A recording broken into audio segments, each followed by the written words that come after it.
5 minutes.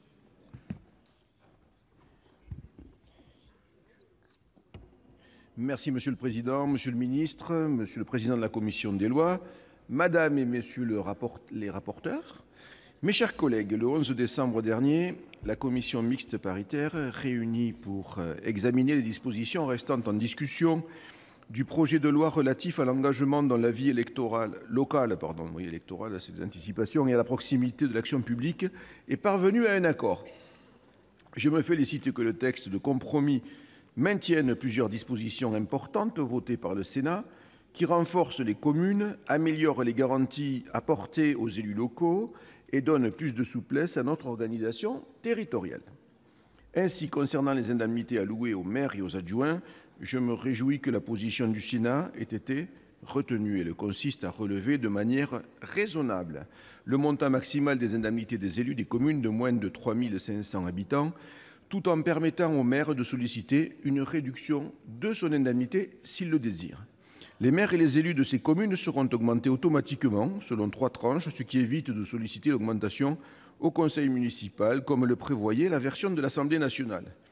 50% en plus pour les élus des communes de moins de 500 habitants, plus 30% pour les communes de 500 à 999 habitants et plus 20% pour les communes allant de 1000 à 3500 habitants. Je suis heureux que ce texte valorise ainsi le rôle des élus locaux dans notre démocratie, car chez les élus, un sentiment latent de dépossession s'est installé. Successivement, ils ont dû affronter les baisses de dotation de l'État qui ont affecté toutes les collectivités de manière indistincte et non concertée, puis la marche forcée vers les grandes intercommunalités et les grandes régions. Je me réjouis donc tout particulièrement que ce projet de loi entende accompagner ceux qui s'engagent pour la collectivité en améliorant les conditions d'exercice des mandats locaux. Je me félicite également que ce texte étende les libertés locales, conforte le rôle du maire pour trouver un meilleur équilibre avec son intercommunalité, simplifie le quotidien des élus locaux et adapte mieux certaines règles ou seuils aux réalités territoriales.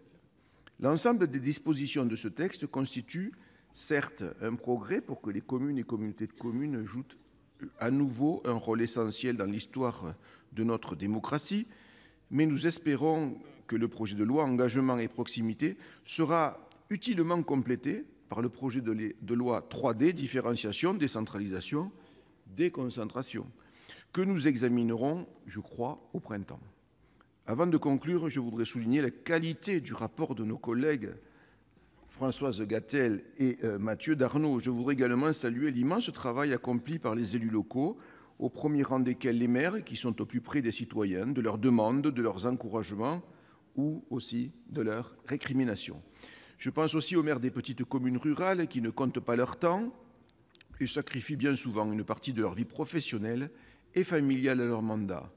Je suis aussi élu local, je me sens proche de leurs inquiétudes et de leurs interrogations. Monsieur le ministre, mes chers collègues, particulièrement attentif aux préoccupations exprimées par les collectivités territoriales, notre groupe Les Indépendants demeure très attaché à une meilleure reconnaissance de la place centrale des maires et des élus et de leur engagement. Aussi, notre groupe votera-t-il, bien évidemment, en faveur de ce projet de loi. Merci. La parole est maintenant à Monsieur Jean-Marie Bockel.